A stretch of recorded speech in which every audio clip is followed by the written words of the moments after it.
AI-enabled accountability ecosystem analytics, corporate norm, corporate management orbiter mission.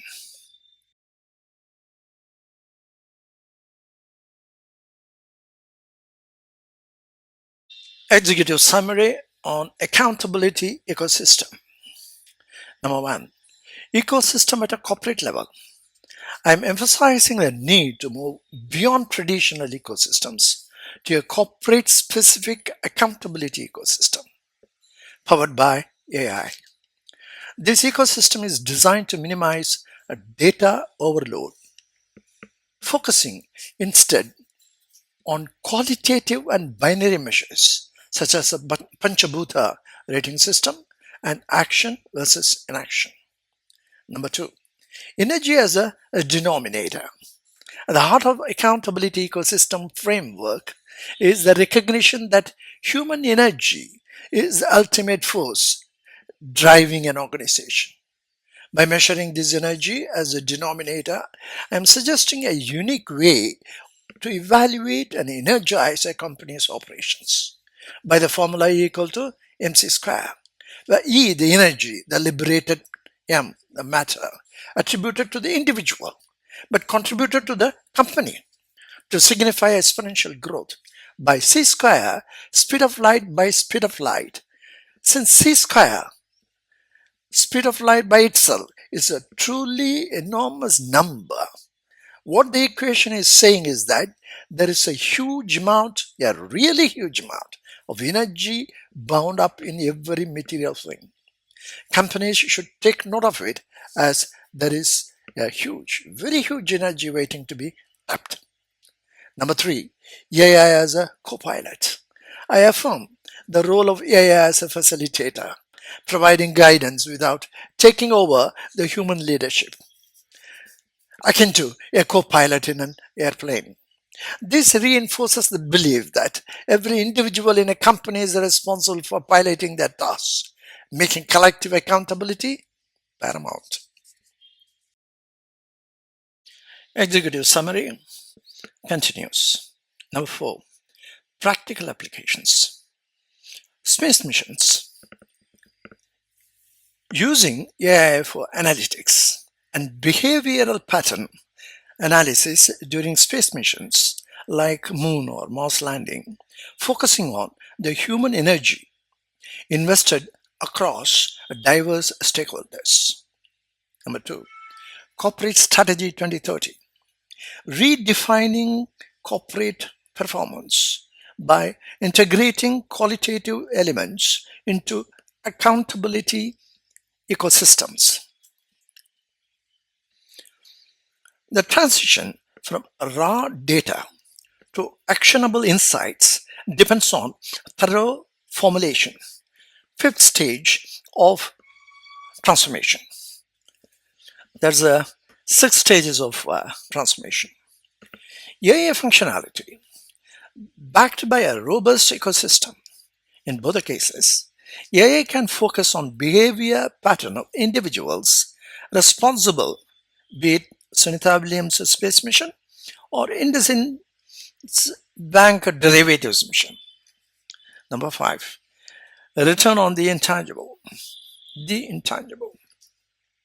This centralizes accountability by tracking individual contributions and team dynamics. The binary aspect simplifies complex human behavior into actionable insights, facilitating a robust strategy. Lastly, number six, critical density factors. I propose AI-assisted critical density metrics to evaluate performance qualitatively and quantitatively also, creating a transformative framework for the corporate world.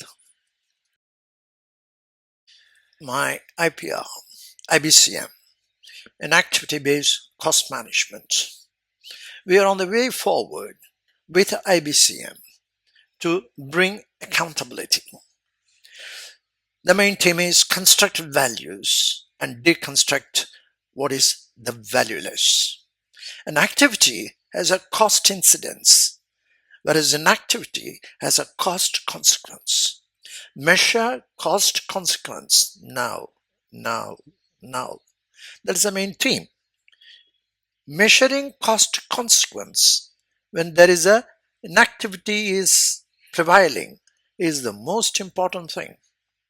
Inactivity-based cost management functions on the following 5 principles. Principle number 1, what gets measured gets managed. Principle number 2, measure qualitative elements of management. Principle number 3, corporate atomic structure. Principle number 4, a return on the intangible. Principle number 5, emergent property phenomenon. We are in the cowrie shells to cryptocurrencies. Cowrie shells for the last 2000 years are with us. It continue to be with us. The method of accounting is the same, no change. But cryptocurrency has come and so many things are happening, but we have not got a system of governance. Governance due diligence is the most important aspect of every transaction, every decision making, I would rather say, whether it is from the deal room or for any other like M&A, and whatnot, and including running a company. That is very important. That is where I come into the picture. This governance, as well as governance DD, subject object self-governance due diligence, is one of the exceptional IPR ever being created for running your management operating system. There is no exception. For example, the two most important things are metrics and the benchmarks. The metrics are something amazing. It is everlasting. When I say everlasting, as far as the planet Earth is concerned, if Elon Musk is going to take all of us to Mars, that metrics will change. Okay? And as far as the benchmarks are concerned, it is same all over the universe. It's the same thing. So this being applied as a matter of science for getting the SYS governance due diligence done, the reason why I have come to Mumbai is to establish a franchisee system. I'm discussing with my auditors where we can have the franchisee for this governance duty, direct clients, and the franchisee being given, which they can help the MSMEs particularly. This is my intention. What will happen is that when you have one of the finest copyrighted thing, which cannot be a challenge. It can never be, it will remain unchallenged forever. That's why it has got the, forever metrics and benchmarks. Will guide the MSMEs particularly. The big people, big companies, they're crazy guys. They're gone for all these big PwC and EY and this and that. But I would like to talk to directly for someone like Byju's. They have been taken for a ride. I like to help them out, assist them, and also consult with EY and other people. We got to change our organization structure. If you are going to run your organization only with a debit credit, we can never improve. There will be no growth at all. You are not able to find out the relationship between one and the other. What we have to do is to bring in something totally different from two-dimensional flat structure to three-dimensional structure. This is what Einstein said, how the universe does, is in terms of most incomprehensible thing about the universe is that it is quite comprehensible. Make your company comprehensible by giving the atomic structure. That is the one which makes it good for the universe. The same thing apply to corporate atomic structure. When you have the corporate atomic structure, you have the three things as the atomic structure. This proton, electron, and neutron. A proton is 1837 times the mass of electron. So it holds the power on the electron. And neutron do not influence the atom, but it adds mass to it. The mass of neutron is as good as or even better than the proton. And these two fellows, protons and neutrons, combine and create a nucleus. The nucleus is very strong. You can imagine 1837 plus 2000 is more than that of the electron. So electron spins around the nucleus. Now electron spins around the nucleus in nearly about 75 and 3/4 of the speed of light. You can imagine the strength of this nucleus. It just spins around. If the nucleus is not strong enough, you have a problem. It will go astray. Electron is your CEO and workforce. Proton is your board of directors. Neutron is your society. That is a corporate atomic structure. When you are aligned with the society, particularly the board of directors or the policy making decision makers of that, today you are the board of directors today, 100 years since somebody else would be there, the same board is there as we have with Tatas and all that. So this is the most important thing, board of directors and the society. Combine that. Then CEO, anybody can come. Yeah, Jack Welch can come and do anything he wants, but he has to spin around that nucleus. If he goes astray, as he had done, we have a problem. We have several problems. Take it. Rules express the truth and justify the conduct. The rules are provided by accounting, quantitative elements of management. Whereas how people conduct themselves within a company, we are not aware of. And this is where we do not have the knowledge base of accountability. Goal of ethics is a knowledge base. Knowledge base of quantitative elements of management. We have the balance sheet. Whereas knowledge base of qualitative elements is missing. It is empty.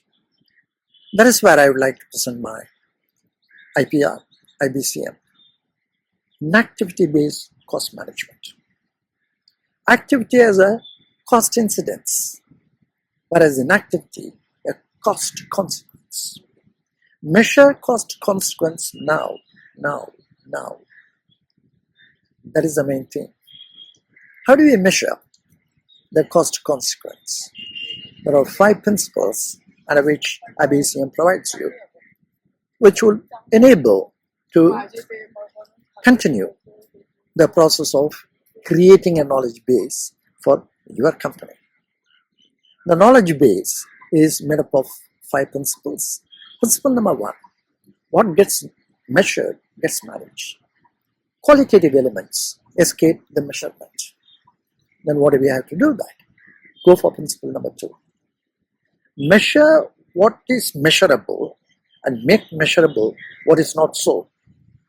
So said Galileo Galilei. Let us follow that. Number 3, the corporate atomic structure. The corporate atomic structure is what we have been talking about, the ecosystem. We have been talking. Now we are going to implement it by way of corporate critical density. Number 4th principle is return on the intangible. The return on the intangible is a denominator is intangible. It opens up everything to provide you with EPP, if a purpose. Then the 5th principle is emerging property. The emergent property is the one is a corporate yoga. The whole far exceeds the sum total of the additions, what we are giving for first of all. So these are the things which are very critical and essential, not only for individual companies, but also for AI.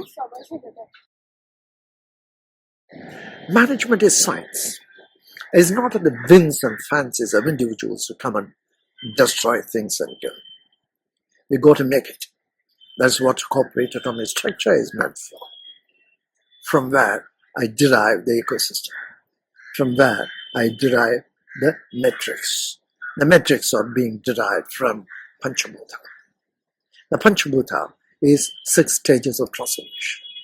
From zero to a substance of quality. That's what the Panchabhuta says. This is the one meant for a creative process. Number 1 is zero, first stage, before Big Bang, state of quiescence. Number 2 is the space, which has got one element, which is sound. Number 3 is communication, which is here. We have sound and touch. Number 4 is form, a fire, a formation of a team, which is plus the form. Number 5 is your formulation, water. Water gets added up, the fourth element, and which is the most difficult of all. You got to do a lot of work on that. And the final one is the earth, the smell. The 5 elements make a substance of quality. You can smell it. You can smell the planning, strategy planning 2030. You can smell the policy statement.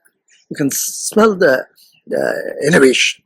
You can smell everything over there, including what is natural as well as man-made. This is how it takes. A policy statement to prepare can take about 1 hour. A baby can take about 9 months to come out. A diamond can take about 10,000 years to be formed. But the most important thing is the linear expansion. The process of 6 stages of transformation is the most important thing. Now, check for the first stage, second stage, which is the element of sound.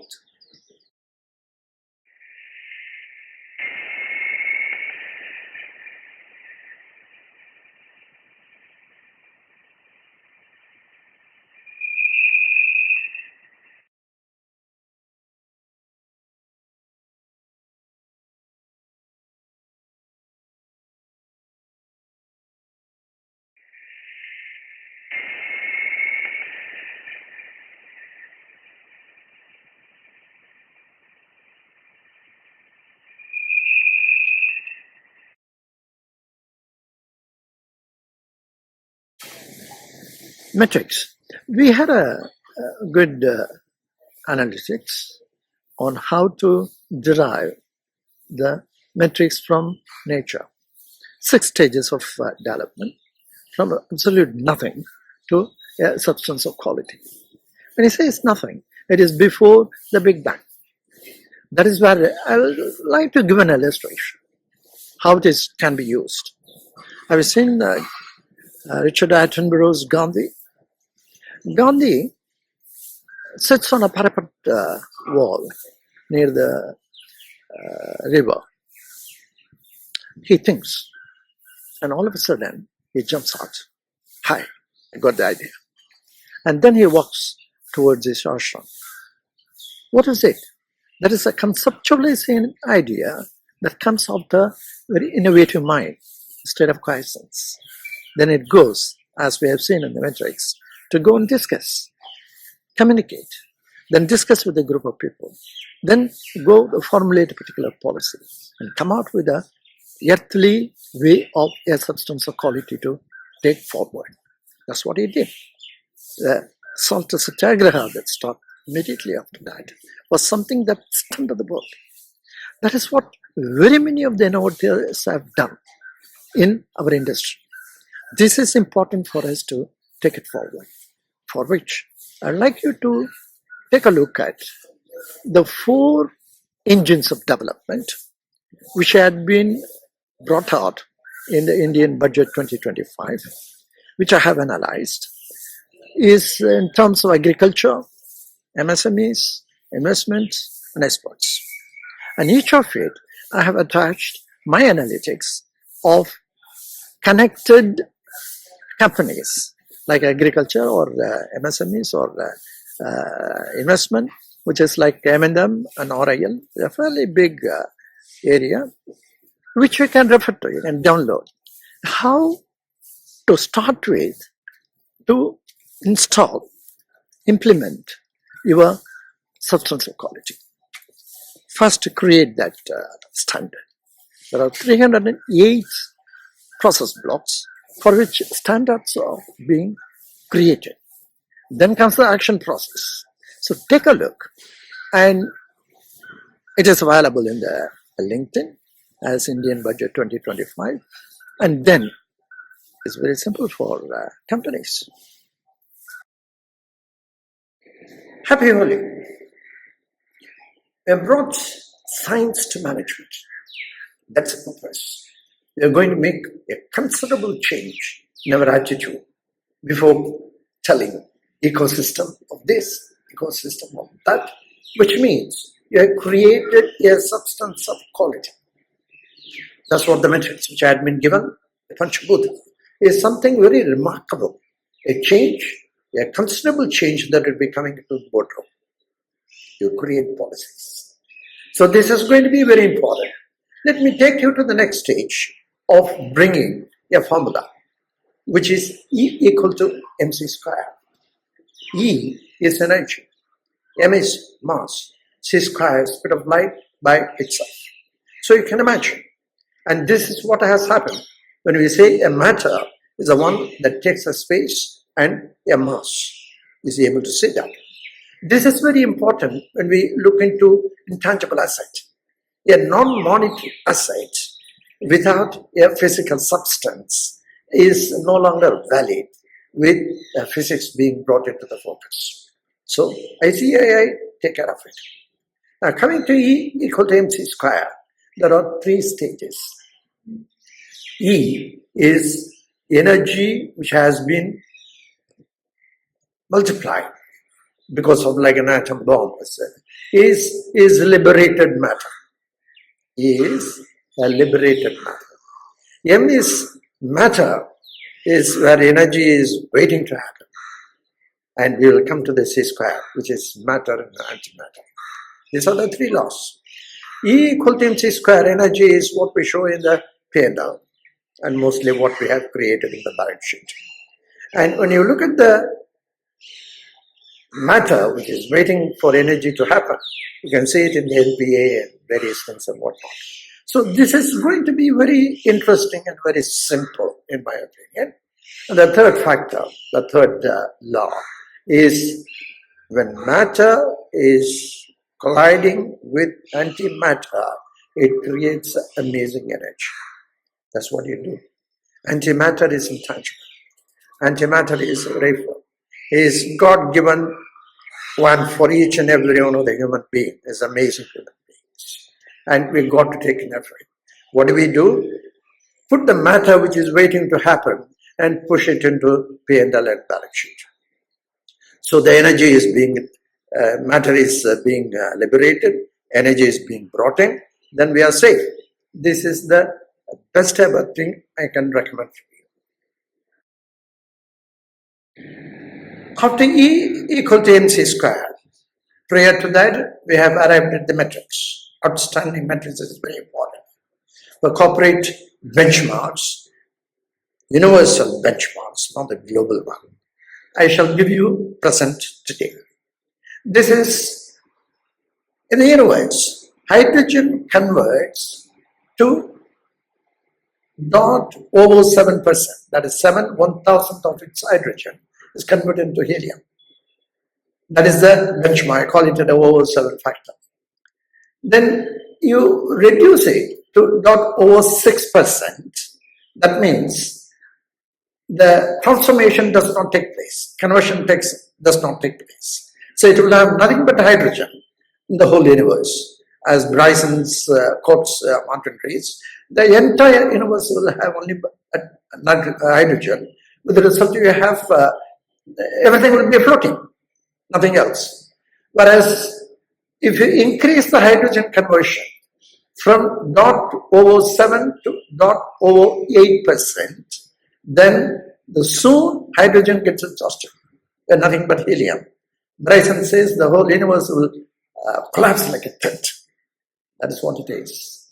That is what happens to our corporate Hydrogen, when exhausted, the whole thing collapses. It goes to NCLT and nothing can recover them again. This is why it's very important. 0.07% is what is important. As he says, it's a critical density. It arrives at the stately manner the whole universe functions. Tomorrow morning, if it is going to be 6:32, the sun we can see, it is regularly done. That is what he calls the Goldilocks effects of management. Goldilocks effect of the universe, actually. This is a corporate critical density. We have to do that. This is what we have to do each and every transaction, each and every item that you see in the P&L end as well as the balance sheet. We got to bring that conversion factor. There is a consumption or the employee's cost or the finance cost, or you have several items in the balance sheet, and as well as there are 308 total process blocks. Each one of them is only quantitative. The balance 296 are qualitative elements of management. So we've got to bring that under this benchmark system. That is the conversion which we do. The only person who does it is the individuals. Note of it. A corporate economic structure, we discuss three specific areas. One was the matrix. Number two, the formula, E equal to MC square. Number three, corporate critical density. So take the first one. First one starts from the state of quiescence. It is subtler than the subtlest. What difference does it make than what is today existing? We look at the innovation. We look at the strategy plan. We look at the various areas where policies are being made. We look into the substance of quality first, and then we prepare what we have to do. Whereas in this matrix, what we have brought in is we find who the person who does it. That state of quiescence comes for a person, for an individual. That is the energy. Whereas in the action process, it is the other way. It starts with the gross. You have already a substance of quality created. From gross, you get into the second law. That is E equal to MC square. When you do the strategic plan, when you do the ERP, you do the ERP only on quantitative elements. Extending beyond one's capability, what Keynes says, the weighted average of quantitative benefits multiplied by quantitative probabilities. It's all purely quantitative. So this is what happens to E equal to MC square. We look into only M. We have not connected with E. That's a problem. The result, by the time it gets into the strategy plan 2030, we do not know. It's all being written and approved by the board and all that, whatnot. But who are the guys who are going to do that? The energy portion of it is never discussed. There are 308 process blocks, out of which 12 are the quantitative elements, whereas 296 are the qualitative elements. We've got to discuss that. Then you come to the third law.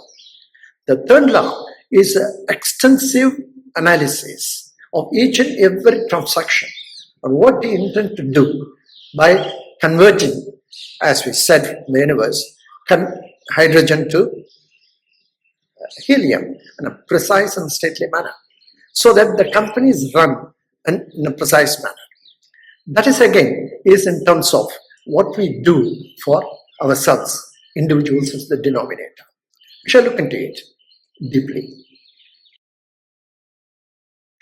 A return on the intangible, my fourth principle of my IPR, IBCM. Action or inaction, numerator, intangible, denominator. Action is energy, liberated matter. Inaction is matter, energy waiting to happen. When we do that, we have a formula. What was it before? The Big Bang. Impossible to even imagine. Let's go by the Advaita principle. Brahma Sutra begins with the known external tangible domain to transcendental domain of unknown. Says retrogresses ad infinitum and say neti, neti. Not this, not this, not this. And the laws of physics do not exist, culminating in a point where there is nothing but energy, singularity. And that energy is the cause of all causes, and as well the parameter by which the entire universe is calibrated. At CERN, they are testing what happened to all the antimatter, which came in equal quantity after the Big Bang. Equal quantity, the stars in the universe far exceeds each and every sun grain that you can count on the every beach of the planet Earth. David Eagleman has got an answer. He says 1 cubic centimeter of a vortex of 1%, when synapses and neurons activated to the full extent, is equivalent to that. There is no mathematics available, he says. Not equivalent to, is more than that of the stars in the Milky Way. So the antimatter has not gone anywhere. The antimatter has been implanted in each and every person on the planet Earth. That capability is common for all. That is, the nuclear scientists as well as the janitor. That being the case, the intangible, the denominator is common, is 1.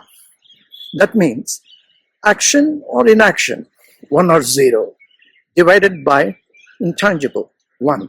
It gives you the binary value of each and every task performed by each and every person. I'm thrilled to make it known of my invention, the God-given formula, the return on the intangible. God-given formula and my invention. Well, there are no contradictions as I follow the tradition set by our rishis. Intangible is the energy force. It's like having found a 0 for the first time in theory of numbers. Infinite succession of finite purposes is what companies do. And the contributor, the only energy force, what they do is by the people. So it's going to benefit a company to a great extent.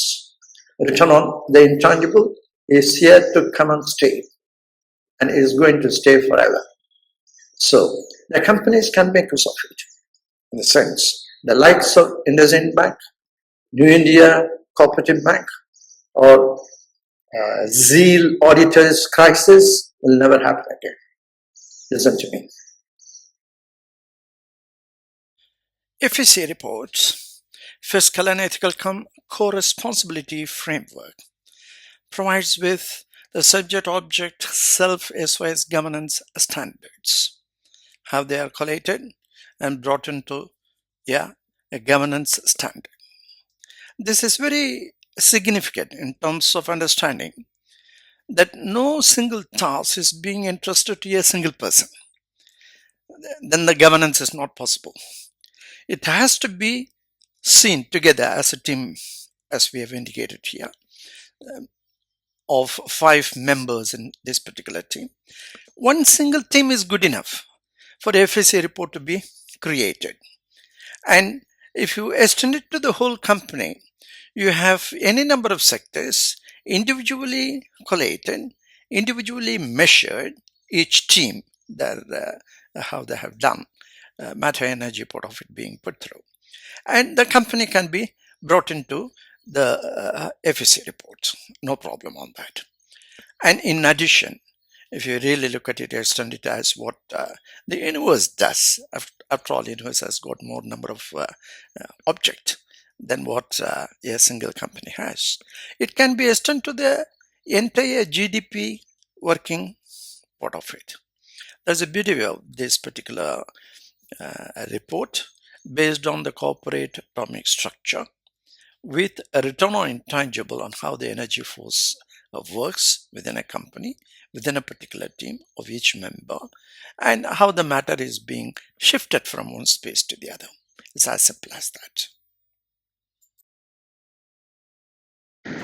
We are in ground zero of accountability. It's an interesting one. We discuss 5 principles for my IPR, IBCM. Number 1, what gets measured gets managed. We discuss on intangible assets, the non-monetary asset without a physical substance. Boom. Number 2, measure what is measurable. What cannot be measured, make it measurable. That was number 2. We have 296 process blocks that need to be brought under this. Number 3, corporate atomic structure. Number 4 is the return on intangible. Number 5, we have landed in the ground zero of accountability.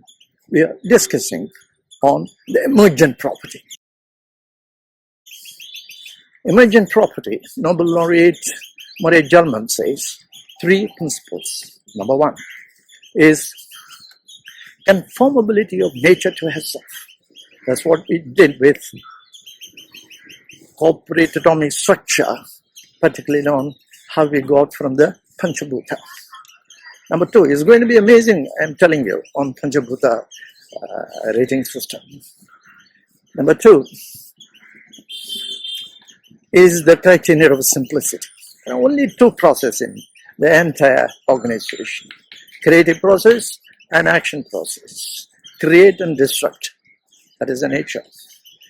Number 3 is unreasonable effectiveness. What cannot be deciphered.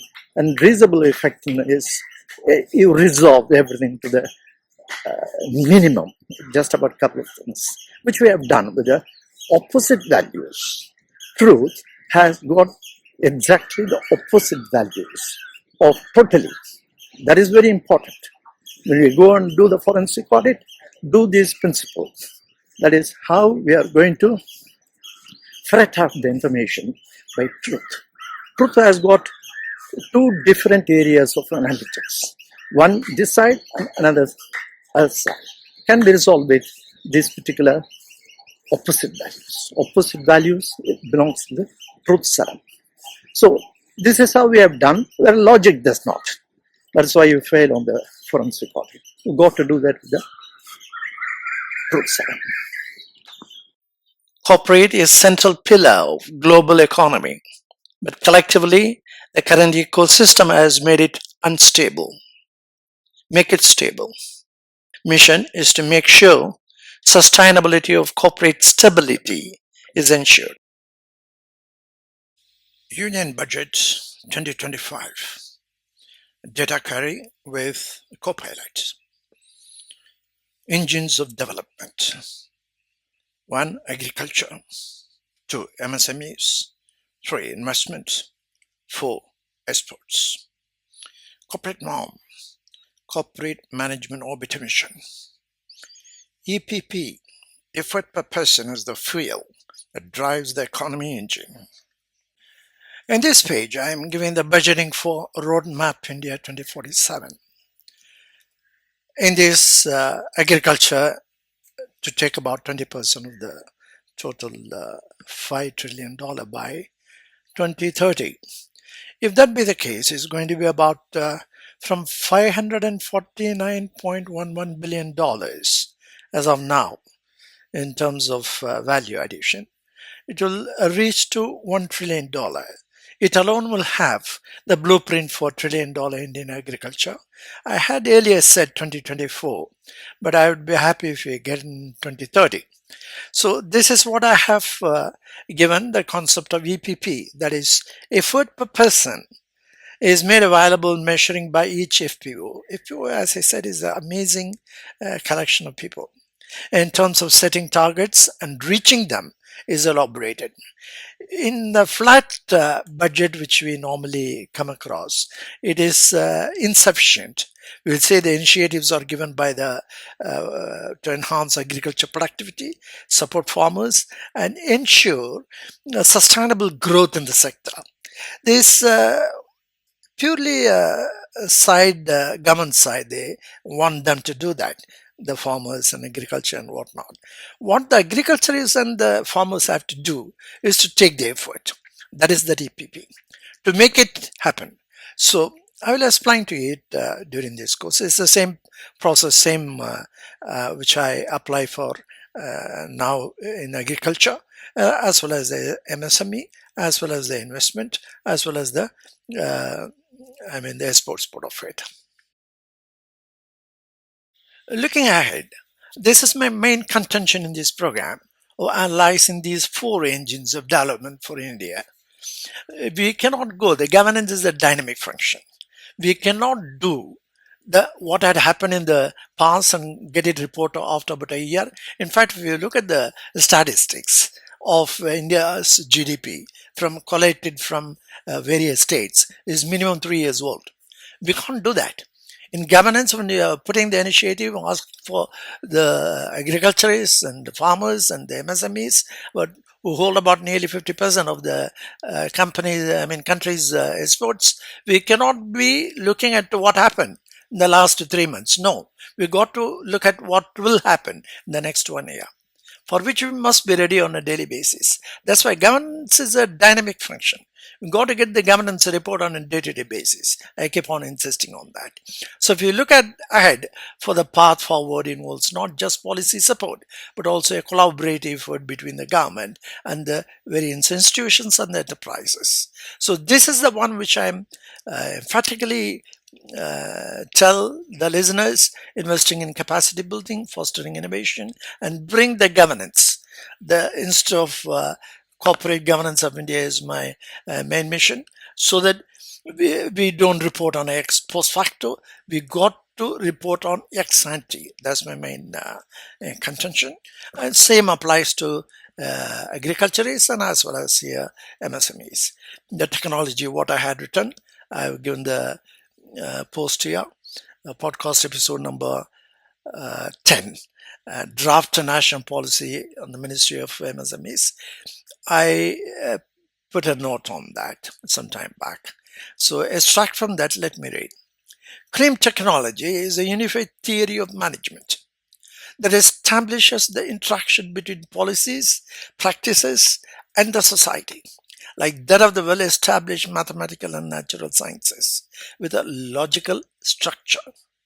The draft national policy for MSME, therefore, is critically looked at as to the beneficiaries who are the 110 million workforce of the MSME sector, who makes up a major chunk of society. The societal changes are brought into focus, and the policy accidents and the policy politics that have mired the MSMEs are converted into a fundamental force to be reckoned with in the Indian economy. Companies have to move forward from accounting to accountability, which is very much lacking mainly because accounting is not based on science, but a debit credit hypothesis.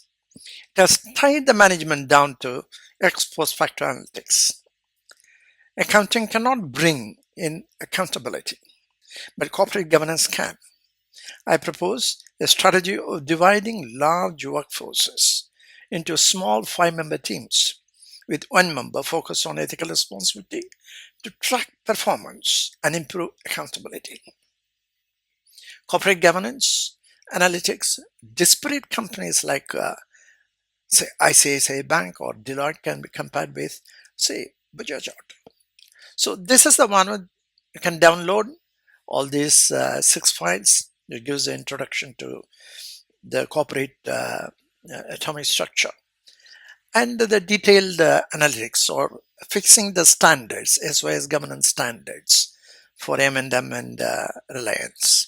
This would help you to Start. Start in terms of making yourself important for yourself. Because when we say 2047, Viksit Bharat has got a target. The target has to be achieved.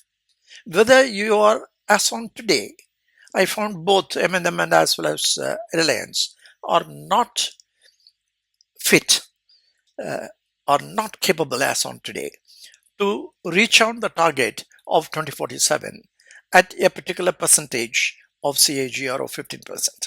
One can do that for 2%, 3%.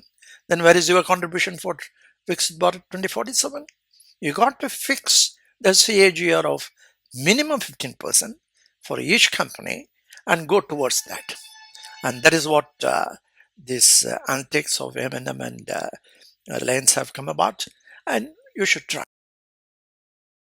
Promotion mission, gift, Z, National Manufacturing Mission, depend greatly on the investor's assurance, considering the technical capability to perform contractual obligations toward World Bank projects, climate bonds, critical areas involving supply chain management, with industrial countries looking for India's expertise.